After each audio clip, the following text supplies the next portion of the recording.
Good afternoon. It's April 21st at 5 p.m. So this is the Parks and Public Works Committee meeting. We're going to call this meeting to order and do a roll call here. We have present council members Murphy and Holloway, with myself, the mayor, and our um, interim assistant, Rebecca Solom, as well as directors Hamlin, Boutte. I see one of our engineers in the back, Patrick Fry, and Andrew's taking care of IT for us today. The agenda approval, is any concerns with this? Nope. Consider it approved. And then we'll move on to our next topic, public comment.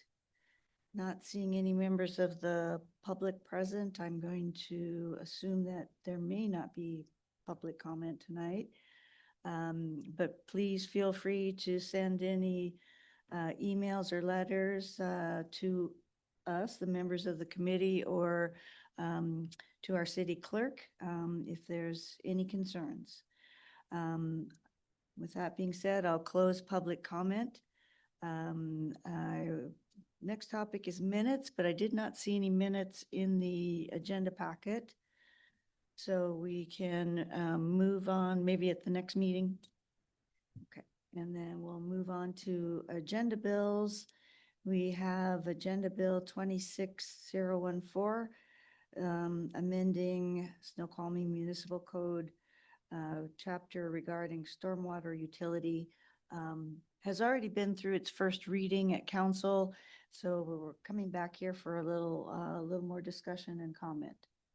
And I think Director Boutte might be taking care of this topic for us.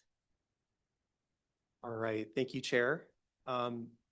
So what I'm planning to do tonight with you is to go back through the presentation that I had previously presented to council, but there's going to be a little wrinkle in this, and that I believe through some of the conversation, we were able to pick up maybe some changes that the council was seeking to the presentation. And so I'm going to be working a couple additional slides into it beyond what you saw as a part of your overall packet. And I'll let you know when that's going to come up as part of the overall presentation. So with that, good evening, council. This ordinance is seeking to address a problem in relation to the Stormwater Code. And this is a problem in relation to the fair treatment of previously disturbed parcels, which the ordinance seeks to define as a parcel that no longer contains or contains a very limited amount of infrastructure or structures, or a parcel that is returned to conditions substantially similar to prior to development. And the question that we've been asking ourselves is, are these parcels treated fairly, especially when they may lack city stormwater infrastructure service? In some cases, the property owners of those previously disturbed parcels may not be served by the city stormwater system. And because they're not receiving any use of that system, they may not be directly benefiting from that system. For example, there are some parcels that we'll get to here in a little bit that lack catch basins, that lack drainage into a stormwater pond, for example. And so as a consequence of that, they're not really receiving service from city stormwater infrastructure. In addition to that, these parcels, these previously disturbed parcels, are limited in use or sometimes may have no economic activity and therefore may not be able to generate the income necessary to cover the city's stormwater rates. And so in essence, when you combine that with the lack of stormwater service that they're receiving, it's a bit of a double whammy for these properties itself. And so in essence, those property owners may consider the current system that we have established unfair. So wait a minute, let's back up. Question. Yeah, so in the calculation of the rates, at what step do we take in consideration the economic viability of the city?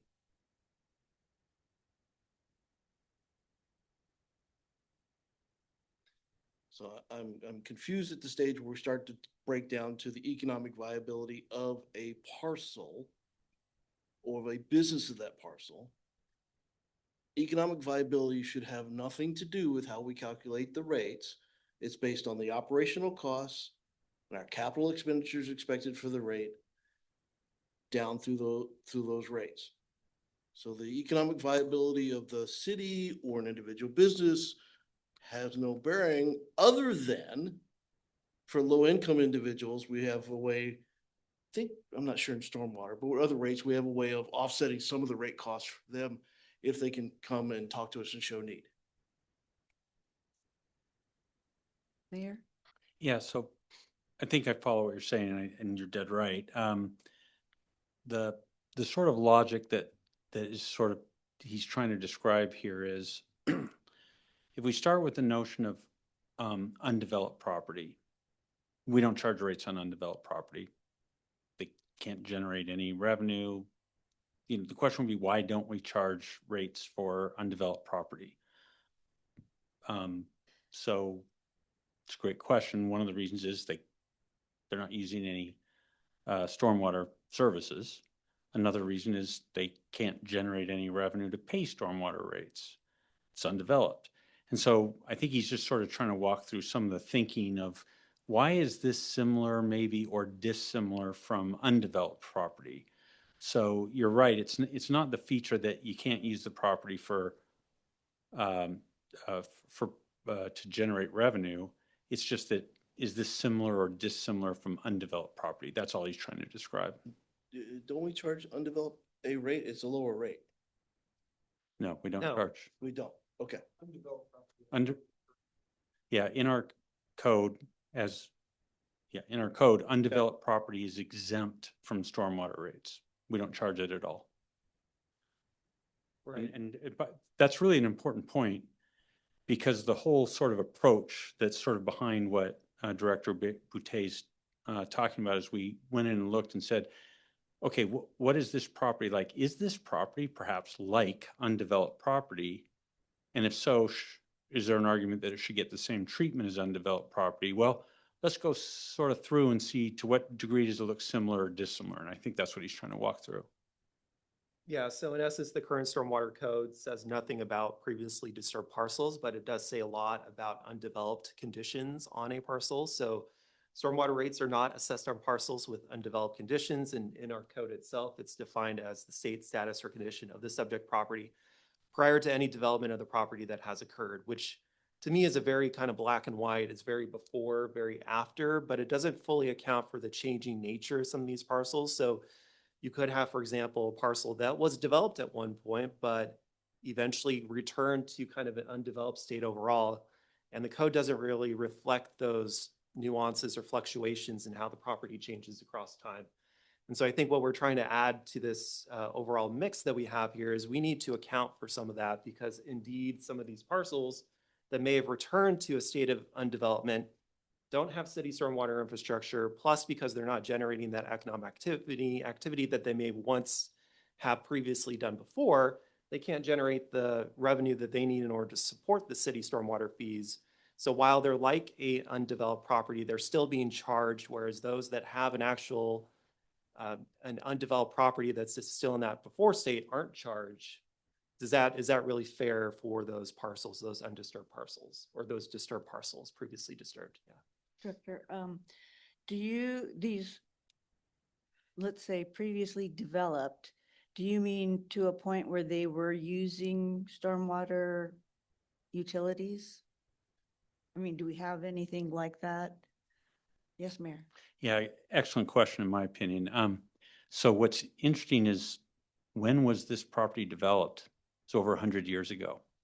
It was abandoned over 50 years ago. So the question is, oh, geez, we've got sort of a sequence of activities here that when we think of undeveloped property, we come in as a city and we think, okay, we found it undeveloped. Then at some point it starts to get developed.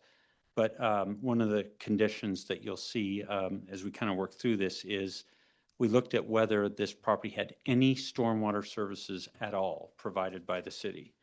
Because if it did, then that sort of doesn't look like undeveloped. So one of the conditions that Director Boutet will talk about is, well, for this to look like undeveloped, there has to be no services at all provided by the city or ever have been. And that indeed is the case. So while it was developed a long time ago, the city never provided stormwater services to that site. Thank you. I think So, we're, but hang on. I think there also needs to be assumption that the property retains and percolates water as if it were undeveloped. And this property does not, by nature of its previous use. Councilmember Murphy. Yeah, to follow up on that, I understand the economic perspective, and I'm glad that we have this following last week because we learned all about the NPDES and some of the stormwater requirements that we have and the permits the city holds.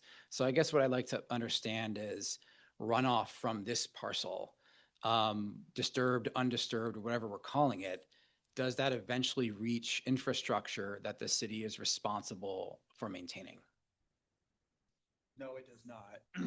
It flows into localized wetlands and a creek, which basically runs through the site.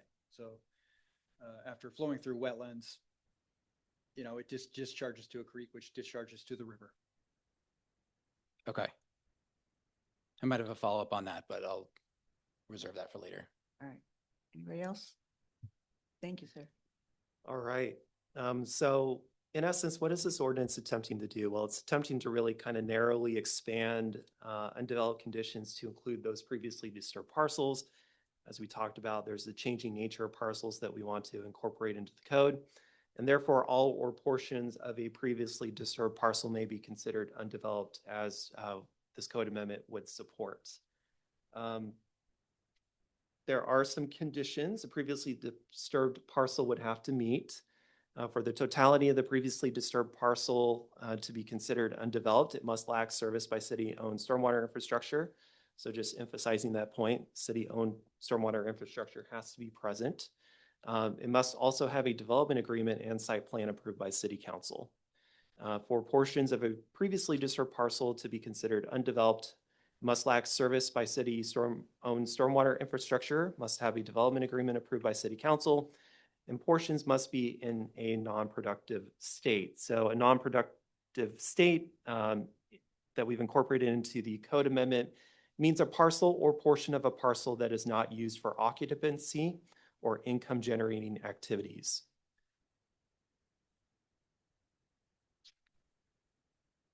And so those are the conditions that we've applied to a previously disturbed parcel. If those conditions are met, all or portions of a disturbed parcel would be considered undeveloped, and therefore they would not pay stormwater rates. Once stormwater infrastructure has been installed and accepted, it would no longer be considered undeveloped and would pay stormwater rates. And part of the goal of this code amendment that we have in front of you today is to incentivize the development of disturbed parcels to get them back into a productive state overall that would generate a benefit for the community. In terms of the impact to Snoqualmie, applies to all areas of planning area 1 and portions of planning area 2 and 3 owned by Snoqualmie Mill Ventures. Reduces the amount of rates Snoqualmie Mill would pay currently, but it would incentivize the early project completion and payment of GSCs to the city. Our current financial plan, which is based on the utility rate study that council adopted last year, did not contemplate fully the GFCs from Snoqualmie Mill. And now this is where we get into the part about what our financial plan was for the stormwater utility, just based off of that utility rate study from last year. As you can see here, we've kind of listed out the sources and the uses, as well as your beginning 2025 cash balance, and then your 2030 ending cash balance as well. From the utility rate study, we were expected to collect $32.8 million in sources, with that broken out between rate revenue, non-rate revenue, general facility charges, and bond proceeds. That money would be used to support our operating expenses out of stormwater, our stormwater capital expenses, and then our debt service over this 6-year period for total uses of $36.1 million.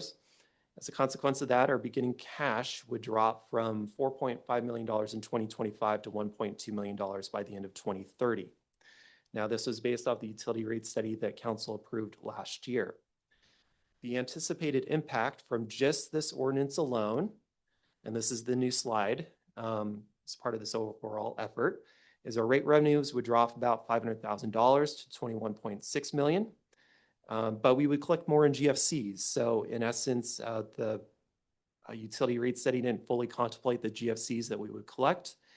Based on our calculations, we would expect to collect about $1.9 million in stormwater GFCs in total over the 6-year period. As a result of that, our total sources would just be dropping about $100,000 in essence when you offset our rate revenue reductions with those GFCs.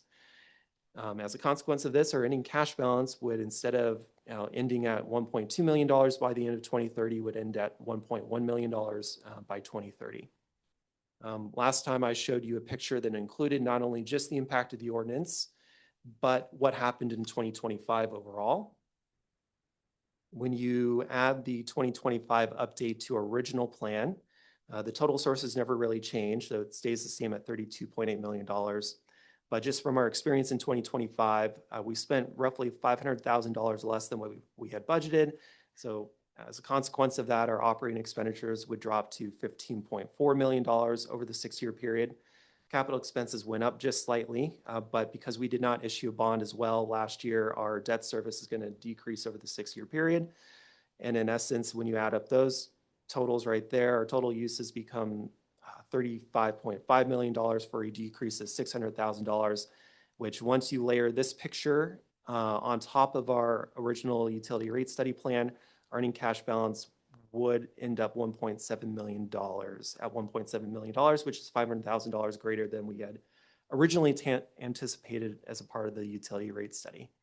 When you combine the ordinance and you combine this 2025 update together, you get a lot of changes going on in this slide right here, but the end result is, in essence, a better, healthier ending cash balance by the end of 2030. So instead of ending at $1.2 million, we're now forecasting that we're going to end 2030 with $1.6 million when you combine both the impact of the ordinance as well as the 2025 update together.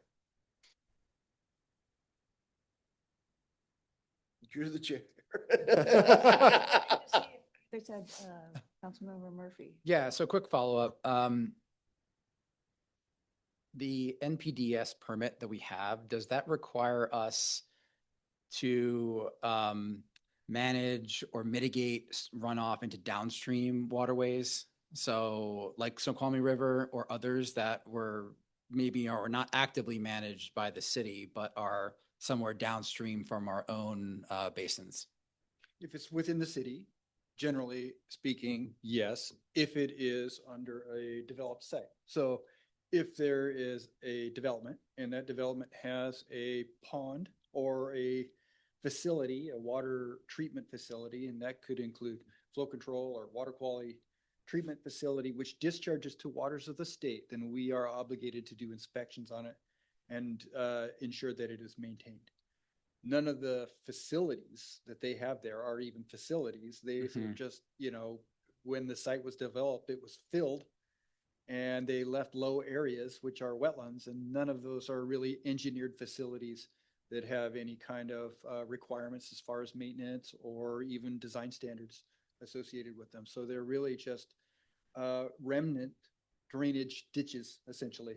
Got it. Are in that site. So our regulatory requirements, we don't have any. Have any jurisdiction on those. Okay. Councilmember Holloway. You asked a generic question, you got a specific answer. Does NPDES absolve us from looking at and taking care of non-developed or future developed property in and of itself? I don't know if it does specifically. I could look into it. I would bet you it doesn't. It just says we, the city, need to manage our discharge and our pollutants. Mayor, yes. Listen carefully. The city provides no services, stormwater services whatsoever to that property. None. Understood. If you want to think about the questions you're asking, because you're in open session and what you're asking is, should we be providing? I don't think you mean to ask that in open session anyway, but we do not provide any services to that property. To our knowledge, we're not required to. But if you want a legal That's my question. determination We're on not- that, we'd have to go away and get it. That property is not exclusatory to our permit from EPA. Yeah, I'm just saying we do not provide any services to that No property. argument there. Okay. Okay, doesn't mean that we don't have a responsibility to offset what the stormwater effect of that property is in other areas of the city. We just Ah. have a general rule that we need to control discharge and pollutants. It doesn't, it's not scientific at all. There? So, Director Hamlin, if you follow it, try and focus on what he's saying. From my perspective, what I'm hearing him saying is, fine. Hopefully I'm not misquoting. I wouldn't Uh, say fine, but go on. Fine, we don't provide anything to that site. What he's saying is when we do all our calculations, the things that we're responsible for, is anything else that we do factor in that property such that if that property was there or wasn't there, meaning in the city, does anything change? So what he's trying to get at, I think, is anything we're doing elsewhere getting some sort of benefit or some sort of, is there any impact of that property right now on anything else we're doing, or is it truly just out on its own? I think that's what he's asking. Is that what you're asking? I'm trying to track on what he Yeah, 'cause said. I think I heard something different. I saw Pat's hovering because Pat knows the regulations better than I do. But the regulations are written specifically to create an obligation on us to do things like inspect. Right? And so there is an obligation to inspect private properties that have facilities which are designed, registered, operated by private properties. And go ahead, Pat. You Yeah, but it's fill that in. more than that. Go on. Yeah, so I don't know anything that goes on at the sites that are in discussion. So this is just a general NPDES requirement discussion. So take that in that regards. So we are obligated to inspect businesses within the site, and it's not to make sure that they have adequate flow control or are up to current standards. It's to make sure that they're not dumping anything in the water. That's really it. That's all that we're looking for. So it's to go to Jiffy Lube and make sure that they're not dumping their oils down their catch basins on site and making sure that it's ending up in our storm system. And that which- they're maintaining it in accordance with their plan for maintenance. Right? Exactly. They have to provide a maintenance plan for any facility. Oh, agreed, but our permit is more than just inspection, correct? I mean, For private businesses, it's just inspection. Yep. for us, the city, it's more than that we are just doing inspections. Correct. It is that we are putting, where we have things going on, we are putting infrastructure in place to retain, outflow, excuse me, my brain's not working, I've had a rough weekend. My brain, to retain some of that stormwater, two, to control pollutants. And one of the avenues of pollutants is by inspection of certain businesses we know do gunk. That the gunk is not getting into the stream or is at least being managed. It also takes shape in that we have catch basins which actively separate out oils or particulates from the flow. Okay, but it's more than just, our permit is more than just inspection. Oh, absolutely, it is. Okay. Yeah, Yes. but there is nowhere that I'm aware of in the NPDES rules that obligate us to go in and inspect or monitor private properties that don't have drainage facilities. So Wasn't requested that. yeah, so Oh, The- that's what you're asking? the- That's the- not- Okay, sorry. the permit doesn't require us to. There are parts in the new permit that do require us to install new infrastructure, but that's new as of this permit cycle, and that's with a very specific task in mind. So typically the permit. Improvement. Yeah, so typically the permit is not saying, go install catch basins, go install ponds. That's done by development. development installs that. When Snoqualmie Ridge is built, they built all of the ponds. We inherit that, and then we're in charge of it because we have a population of greater than $10,000 and we have outfalls into waters of the state. And so we're in charge of maintaining the city or the stormwater infrastructure that's already been constructed. And so up until literally last year, it never had us installing new infrastructure, new ponds, new catch basins, No, but we maintain it. we maintain them. Right. And so as it stands right now, we don't have any infrastructure over there. There's just no stormwater infrastructure in that general area. So from my permit standpoint, there's not a whole lot going on over there. But that's separate track from what Drew was talking about. But nor do we have rate classes based on the type of infrastructure, you call them watersheds, and I'll go with that a particular watershed within the city may have. Watersheds do not have separate rates. We only have rate classes for developed, undeveloped, and now a third of, of developed, undisturbed, and now we're doing a third of undeveloped. It's undeveloped, previously served. Huh? Undeveloped. Previously disturbed. Thank you. Like I said, it was a long week. Okay. Yes, Mayor. Yep, so there is no discussion of a different rate class. So we're not proposing to change any rate classes. The rate classes the city have are unchanged. The thing that's true is that undeveloped property is exempt from stormwater rates. And the question here is, should we treat land that essentially is the same as undeveloped and treat that the same as undeveloped, meaning they would also be exempt? So it's not a new rate class, it's just undeveloped's exempt. Should this also be exempt? Does it meet this, does it look like the same thing? And therefore, should it also be exempt? Well, I was just going to add that this is not necessarily an all or nothing sort of conversation. So we've broken this down to where we're defining production states versus non-production states. And so when you have Pat, for example, stand out there and talk about a business that we would inspect, right, overall, that's a business that's in a production state. The mill site, for example, that may potentially benefit from this would still be paying the city stormwater rates, just maybe less than what they're currently paying right now. So I think we've been very careful to try to tailor this to make sure that we have that distinction in place between what is actually generating economic activity versus what's not, what has actually been returned to a sort of pre-development, undeveloped state through this process. And I think we've done that well in this code amendment. Guys, if you keep coming back at me with a profitable, unprofitable, I'm gonna go nuts. Okay?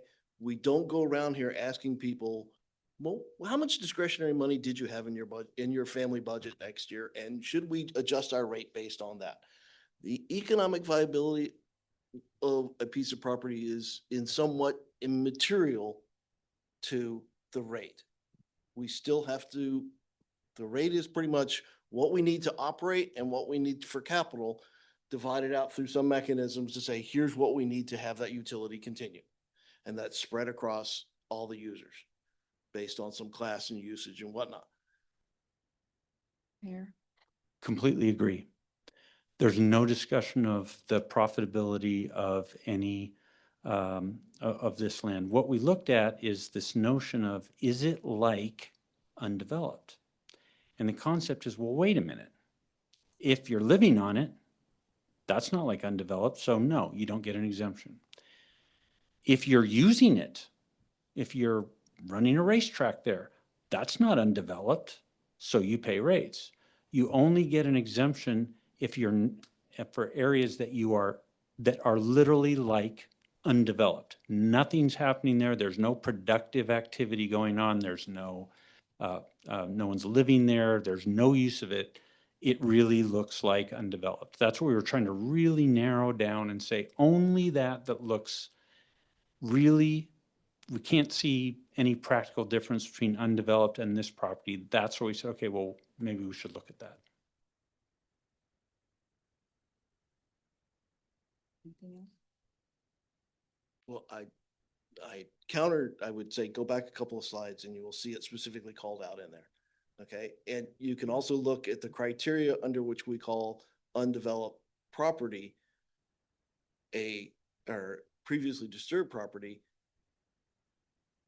There's no piece of undeveloped property that could qualify. So you are in essence, whether you call it or not, you are in essence creating a third class. Is this the one? Yes. Where are you pointing? Well, one, limited use economic activity. Economic activity is immaterial to what rate we should be picking up. Okay, so every time that comes up, I twitch. Mayor, Yeah, I see it. I'm with you. That's unfortunate wording. That was not, the wording we intended was, it's not about generating income.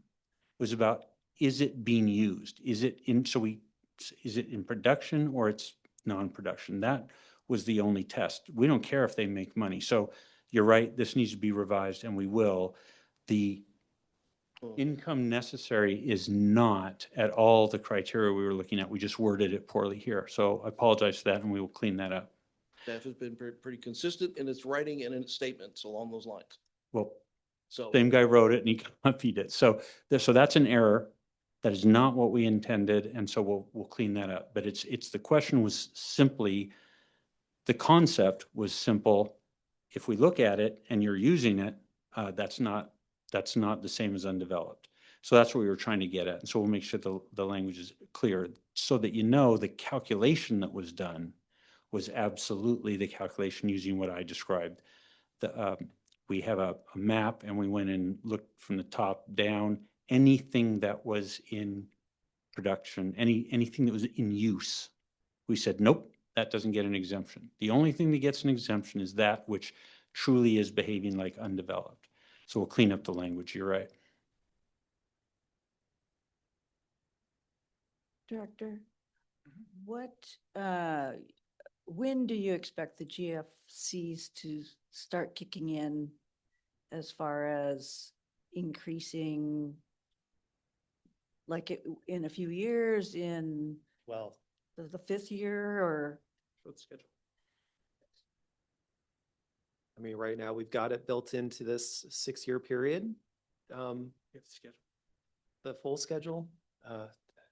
well, can I ask it a different way? Is there a time, if we're gonna, as to incentivize development, we're going to take you to this undeveloped property rate on the assumption GFCs are coming. Is there a limitation to that? Or once we declare it as undeveloped, it could change owner's hands, anything could happen. It could go on for years as now undeveloped. Mayor? Yeah, great question. We had a lot of thought about that. We wanted to make sure that we didn't get some kind of forever impact. So in the criteria, this only applies if there's a development agreement agreed to by this city council. That's not enough. A development agreement and a site plan agreed to by this city council. So those, as you know, only have a set period of time. The development agreement expires and then they would no longer qualify for this. So we were just relying on the length of the development agreement as sort of the end. We didn't really think about, well, did we want to further restrict it? Like a site couldn't be in this state for more than X years. We could add something like that, but our thought was the term of the development agreement seemed like a good natural stop. And remember, it's not just to be under a development agreement, it has to be under a development agreement with an approved site plan by this council.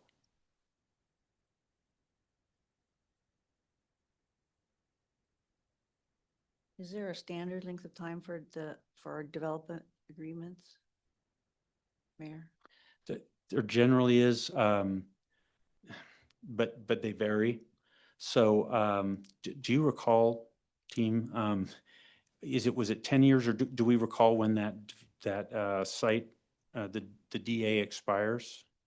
The reason I'm a little confused on this is the DA is a little bit longer than you might think, because it has, remember, it has planning area 1, 2, and 3, and they're just coming with planning area 1, which is the only area that they've worked out a site agreement with this council on. I'm not sure, we can come back to you and let you know what the term of that is, but it's not 50 years, but I want to say it might be a little, I believe that it could be a little bit more than 10 years, could it be a little bit yet less? I just don't recall. None of you recall, do you? I have a sense, but I don't want to say it. Yeah, so we can get that information for you, Get but that. it's not a 50-year forever thing, but it's, I can't, sorry, I don't know the number. We can find out. Councilmember Murphy? Just why is the code amendment the preferred route here versus another mechanism, perhaps revising the development agreement or something else that's not creating this like third class? So I think walk me through kind of the rationale behind this specific like mechanism that we're using here. Mayor? Yeah, so our stormwater rates come out of our municipal code, which applies to all properties. The development agreement doesn't come under that section code. It's an entirely different area of code. So the development agreements do not directly change other areas of code. So they don't come in and say, for example, you're exempt from some other area of code. And certainly not you're exempt from a utilities code.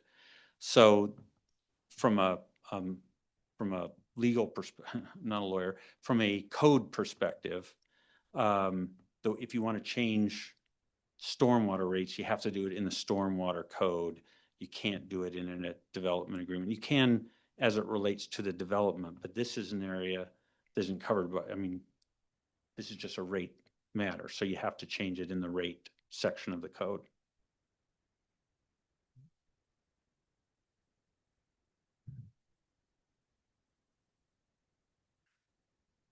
So if we, yes, Mayor?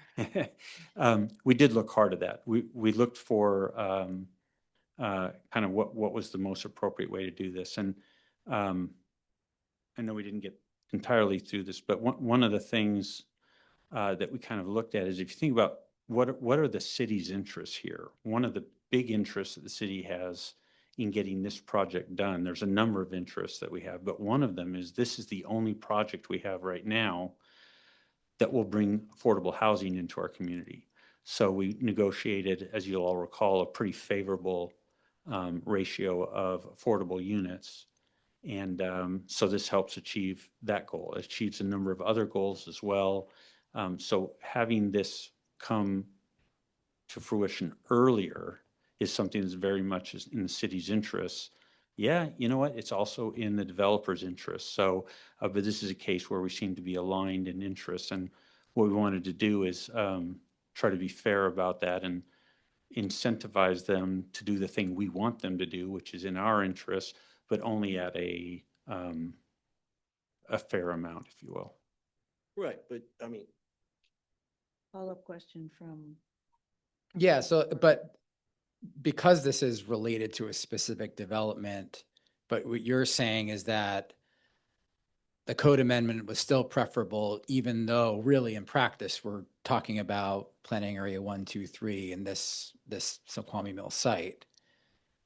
I guess the reservation I have is that other places for which this could possibly apply down the road that we're not thinking about right now that don't exist. I don't know if that's foreseen or forecasted, or if you guys have looked at that, or if there are any other potential properties that this could possibly fall under. Yes, Mayor? Yeah, so we looked really hard at it. We had the exact same question, very worried about some unintended consequence. So two key answers in relation to that question. The first is we looked around our UGA and we did not find, so this is unincorporated UGA. We did not find any other location that would meet this criteria. The second thing is remember this, even if you otherwise meet the criteria, in order to meet this definition, you must have a development agreement approved by this council with a site plan approved by this council. So in any future development, as this council was considering whether or not to approve such an agreement, you would have complete visibility onto whether it would have any impact onto this code section. So I'm going to suggest that we move on because we have two more presentations.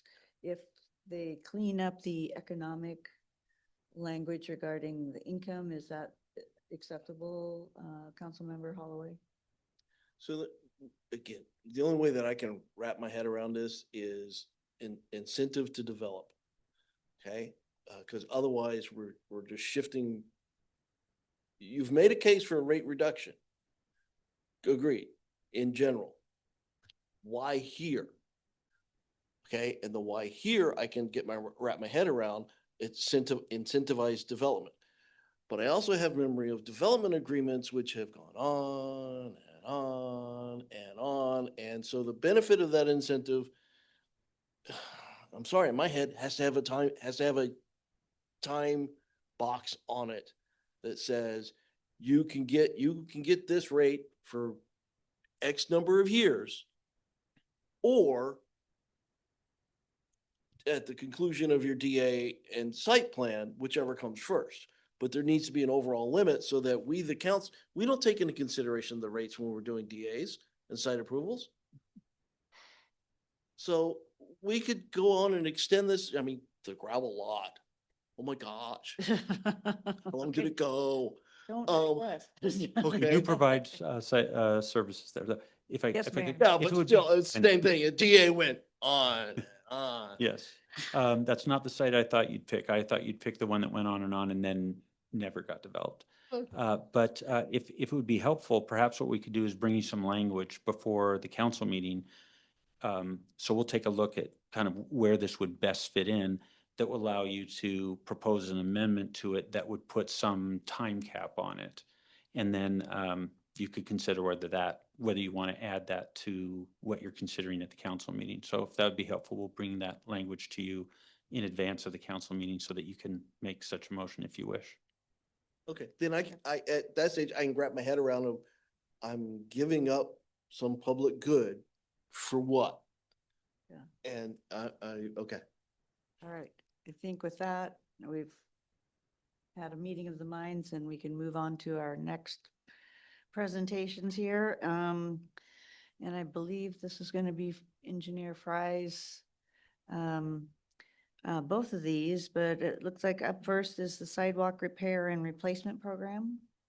Chair, if I could, neither one of these presentations is time sensitive. I've really asked Mr. Fry to give a good quality presentation and take your questions. So if you run out of time, if one of these presentations moves on to your next meeting, there's no time sensitivity to making such a decision. Okay, thanks. You didn't get the podium this time. Yeah, and to follow up what the mayor said, I am scheduled to be at the next foreseeable future meeting. Yeah, plural. So yes, so for any reason, don't feel like we can't push one of these presentations out. It's All all right, the same great. to me. Thank you. Let me share my screen. Okay.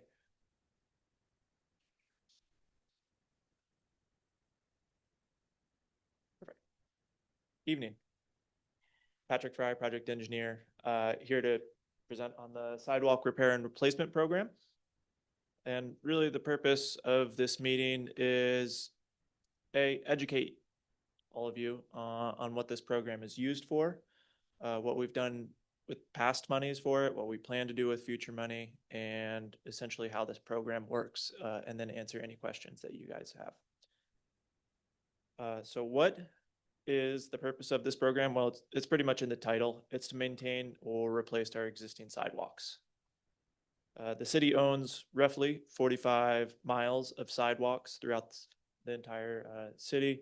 And just like all of our other infrastructure, it requires routine maintenance, upkeep, repairs, replacements, which costs money and time. And so we do these projects. We generally contract out the work to replace these sidewalks, and we typically are doing these projects biannually. That's every other year, not every 6 months, biannually. And our locations that we are getting for these are complaint driven as well as employee driven. So that's a complaint from general public. I'll get into how we get those complaints in a little bit, but those are how we get those. And just for reference, our 2026 contract, so the work that's ongoing right now, that you all approved last fall, was for $259,000, and that was replacing 76 locations and grinding 64 locations. And one of those locations that's considered a replacement is that Riverview Park one. So that's a really substantial work. So you might see that the dollars per location is a bit higher than normal, and that's because we did a pretty substantial single location that is Riverview Park. So to dive in how I get reported on sidewalks and how you can report sidewalks if you want to, there is a report a sidewalk trip hazard. That's what it's titled in the city webpage. So that's on the Public Works page. That's what the picture is on the right. It just says location, who's reporting, how to contact you if I need to. And that, when you fill that out and submit it, that gets submitted directly to me, as well as our general Public Works inbox. Alternatively, emailing or calling Public Works, Parks and Public Works concerns. So that's our general email box that it's pretty much what everything gets directed towards, where if you wanted to submit any sort of concern. So we get a lot of complaints or just notifications of displacements there. And then lastly, because my name has been tied to this for the past 6 years, a lot of folks in the general public have my name, as well as you all. So if you wanted to just email me directly, that is also an option that a lot of folks utilize. And so what happens after we get reported? We do a temporary fix. So this is temporary, call it 6 months, maybe a year. Best case scenario is what I would say. We either paint it or we put what we call cold patch on it. So it's a cold mix asphalt. And so painting just highlights the trip hazard so folks can see it and avoid it. And the cold mix tries to make a little ramp to make a little bit less of a trip hazard there. It's temporary, though. It unravels, it breaks apart pretty rapidly. So might have a lifespan a year, maybe 2. But You're no longer doing the grind of the higher panel? That's up next. There you Grinding. go. There Yeah, you go, grinding, all right. so we typically, Segue. yeah, perfect. So, okay. So we typically do grinding as part of the contracts with the contractors that we hire. And so I should say the previous slide, the temporary fixes, we do that in-house. That happens generally within 24 to 48 hours after being notified. So we're immediately going out there and mitigating that hazard. And then the more long-term fixes, grinding is kind of our first line of defense. And so really it is a temporary fix. Temporary is a squishy term, might be a year, might be 10 years that these grinds work. Depends on the tree. Depends on the tree. But it is what we consider a temporary fix. And it works on displacements of 2 inches or less. Anything more than that, you're grinding more than half of the width of the concrete. So these concrete panels are 4 inches thick. If you grind more than 2 inches, then you got a pretty You're gonna be making gravel. you'll be making gravel. Exactly. And these grinders are rough machines, and they'll break apart anything that's close to 2 inches. It can only occur once per edge for the same reason. And we do own a grinder in-house. So we have been doing that. We've been trying to do that in-house a bit with our street staff. And so we've been practicing that. We've been doing some of them. We get a lot of these, and it's enough that our in-house staff has a tough time keeping up with it. And it is fairly cheap to contract it out. But we have been using them in-house. So moving on, another treatment is just removing and replacing. Simple. You pick up the old panel, get rid of it, and replace it with a new one. It's considered a more permanent repair, as as opposed to the grinding. And typically these are failed due to extenuating circumstances. Think, a garbage truck driving over it. Subgrade failures, tree roots are really the main issues here.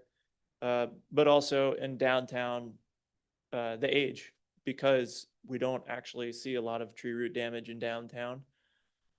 A lot of the panels just survive their usable lifespan, and they're reaching that. And so those would be also just simple removing and replacing. And in the picture on the right here, so you see a lot of the tree roots that are causing the damage. In this instance, all of those tree roots were just cut. The tree was removed because it was deemed that that tree is just it's in a poor location. Nothing could really be done about it. And then just the panel was replaced there.